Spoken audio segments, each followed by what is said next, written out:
बिस्मिल्लाहिर्रहमानिर्रहीम। एक ओवरसीज़ के साथ फ़्रॉड किस तरीके से हुआ, एक नई कहानी लेकर आपकी खिदमत में हाज़िर हूँ। जो समझदार हैं उनको इससे ज़रूर सीखने को मिलेगा।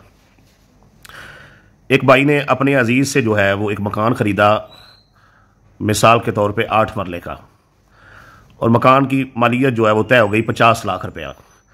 अब मकान में जो मालिक थे वो 4 बहनें और 4 भाई थे, लेकिन जो बयाने का स्टाम्प किया गया वो 4 भाइयों के साथ किया गया, और वो जो पैसे उनसे तय हुए थे 50 लाख रुपया वो उन्हें अदा कर दिया गया। अब उन्होंने कहा जी बात ये है कि ये मकान तो महंगा हो चुका है, हालांकि वो पहले से मुआहदा कर चुके थे। तो उन्होंने कहा जी 2 साल बाद जो है मकान खाली करेंगे। तो उन्होंने जब ये बहाना लगाया तो तकरीबन 23 लाख रुपया उन्होंने और ले लिया। अब 3 भाई और 1 बहन जो है उन्होंने अपने हिस्से में जो ज़मीन आती थी उसकी रजिस्ट्री करके दे दी। बाकी जो 3 बहनें और 1 भाई हैं वो अब रजिस्ट्री करके नहीं दे रहे। तो अब भाई पूछ रहे हैं कि इसमें मुझे क्या करना चाहिए। अच्छा मोहतरम भाई, बात यह है कि सबसे पहले मैंने ये बात बारहा दफ़ा ये बताई है कि जब भी आपने ज़मीन ज़री रकबा हो, प्लाट हो, दुकान हो, मकान हो, आपने ख़रीदना है तो आपने असल मालिक के साथ बयाने का स्टाम्प करना है। एक प्रॉपर्टी में 5 मालिक हैं तो आपने 5 के साथ मुश्तरका स्टाम्प करना है। 10 मालिक हैं तो बयाना लेने के वक्त 10 आएँ, 10 के 10 जो है वो अपना अपना हिस्से की रकम लें और आपको मौका पर जो है वो साइन अंगूठे करके दें। ठीक है ना जी। ये जिम्मेदारी वाली बात इंतहाई फजूल किस्म की, घटिया किस्म की बात है। ठीक है जी। ये बात मैं बारहा दफ़ा समझा चुका हूँ। ओवरसीज चूँकि अक्सरियत जो है वो साफ दिल इंसान है, मेहनती इंसान है, एतमाद जल्दी कर जाते हैं, जिसकी वजह से उनके साथ फ्रॉड हो जाता है। तो भाई बात यह है कि जब आप प्रॉपर्टी ख़रीद रहे हैं तो सारे पैसे तब तक तो अदा ही नहीं करते जब तक आपको मकान खाली करके ना दिया जाए। ठीक है जी। आपने 50 लाख का मकान ख़रीदा, उसको आप 25 दे दें, उससे कहे भाई अब मकान खाली करो, फ़लाँ डेट है रजिस्ट्री की, उस दिन जो है आपने मुझे कब्ज़ा देना है, मौका पर मैं आपको 25 लाख दूंगा और आपसे रजिस्ट्री करवा लूँगा। कब्ज़ा मैंने पहले लेना है।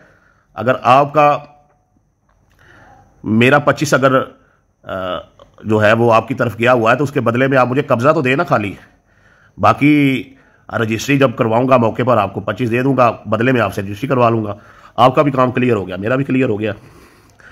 तो इसमें ये अमल गैर कानूनी है कि जो असल मालिक नहीं है आप उसके साथ किसी चीज़ का मुआहदा कर लें। ऐसे मुआहदे की कोई कानूनी हैसियत नहीं है।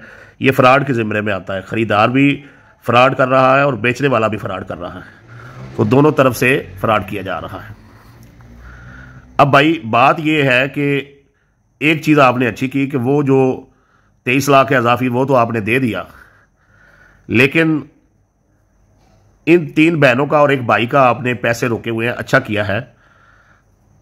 अब ये है कि अगर मामला अदालत में जाता है तो जारी बात है अदालत या तो उनको कहेगी कि आप ख़रीद लें, वो ख़रीद सकते हैं, या फिर जो है आपको कहेगी कि आप ख़रीद लें। दोनों में से एक ख़रीदार को जो है वो अब मकान ख़रीदना होगा। और दूसरी बात यह है कि जो आपने हिस्सा मेरा है और मेरे भाई के साथ मुआहदा कर लें कि ये आपको लिखवा के दूंगा, इस बात की कोई कानूनी हैसियत नहीं है। ये फ्रॉड के ज़िम्मे में आता है। अब भाई बात यह है कि अब आपने मज़ीद कोई पैसे नहीं देने, उन्हें कहें कि भाई मकान जो है वो खाली करें। पहले आपने कब्ज़ा लेना है, उसके बाद जो है रजिस्ट्री के मौका पर उसी टाइम पैसे देने, उसी टाइम उधर ही रजिस्ट्री करवानी है। ठीक है जी, ताकि आपके मामलात क्लियर हों। ऐसा नहीं होता है तो आप खुद जो है मामले को अब अदालत में लेके चले जाएं। ठीक है जी। लेकिन उनसे अब आपको ख़रीदनी ही पड़ेगी, जारी बात है। ये आपने अधूरा मुआहदा किया, इसकी बुनियाद ही ठीक नहीं रखी गई। तो इसमें सबसे अहम मशवरा यही है कि जब भी आप प्रॉपर्टी ख़रीदें, अगर 10 लोग मालिक हैं तो 10 के साथ बयाना करें और सबको उनकी जो जो रकम बनती है वो अदा करें। सारी रकम कब्ज़े से पहले अदा ना करें। ठीक है जी। 100 रुपया बनती है, 50 अदा कर दें, 70 अदा कर दें। बाकी उन्हें कहें भाई आप मकान खाली करवाएं, 30 रुपये रजिस्ट्री के वक्त दूंगा और आपसे रजिस्ट्री जो है वो करवा लूँगा। तो देख लें, अगर रिश्तेदारी भी है आपकी, प्यार मोहब्बत से मामला हल होता है तो बेहतर है, नहीं तो फिर मशवरा यही है कि अब आप अदालत की तरफ रजू करें। चूँकि आपने बताया कि 5.5 मरले की रजिस्ट्री हो चुकी है, रजिस्ट्री तो हो चुकी है भाई, कब्ज़ा आपके पास अभी भी नहीं है। कब्ज़ा बड़ी अहमियत रखता है, ठीक है ना जी। या तो ऐसे होता ना कि रजिस्ट्री 5.5 मरले की कर दी गई है और मकान का कब्ज़ा आपको दे दिया गया है, तो 2-2.5 मरले का मामला लेकर आप अदालत में चले जाते, तो फिर और कुछ कफ़ियत थी। तो कब्ज़ा आपके पास नहीं है, खाली रजिस्ट्रियाँ लेके, खाली इंतकाल लेके बड़े लोग फिर रहे हैं पाकिस्तान में, ठीक है जी। सालम खाते में से गलियों के नंबरों की रजिस्ट्रियाँ करके बड़े प्लाट जो है पाकिस्तान में फ्राडियों ने बेचे हैं। बहरहाल ये मकान का मामला है, कब्ज़ा बड़ा अहमियत रखता है, ठीक है जी।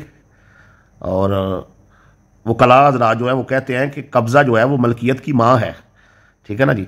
तो अभी आपके हाथ मलकियत है, मलकियत की माँ नहीं है, ये वाली माला भी आपको हासिल करनी पड़ेगी।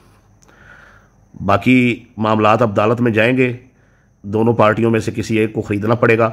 मज़ीद पैसे अदा ना करें, वो पहले ही आपसे मुआहदा 50 लाख का करके 70-75 लाख जो है वो ले गए हैं इस डील को, तो पहले ही वो आपके साथ एक फ्रॉड कर चुके हैं। मज़ीद दूसरा जो है अब उन्हें उनसे जो है झांसे में नहीं आना, और अगर मामला यहाँ नहीं हल होता तो मशवरा यही है कि अब आप अदालत में ले जाएं। अगर आप पावर रखते हैं, बैठ के डायलॉग के ज़रिए मामला हल कर सकते हैं, तो फिर मेरा मशवरा यही है, कतई सूरत आप अदालत में इस मामले को लेकर ना जाएं। पहला तरीकाकार ये है घर में बैठ के मामले को हल करें, दूसरा तरीकाकार ये है कि परे पंचायत के ज़रिए हल करें, तीसरा तरीकाकार ये है कि अगर आपके कोई तगड़ा कोई तल्लक वाला, ये कोई कानून में नहीं लिखी ये बात जो मैं आप बता रहा हूँ, कोई तगड़ा SHO है उसके ज़रिए थोड़ा सा उनको प्रेशराइज करवाएं, आप हक पर हैं, वो नजायज़ आपसे ज़्यादती कर रहे हैं, ठीक है जी। तो ऐसे भी हल नहीं होता, तो फिर आखिरी हल यही है कि आप अदालत की तरफ चले जाएँ। अल्लाह ताला के लिए बेहतरी वाला मामला फरमाए।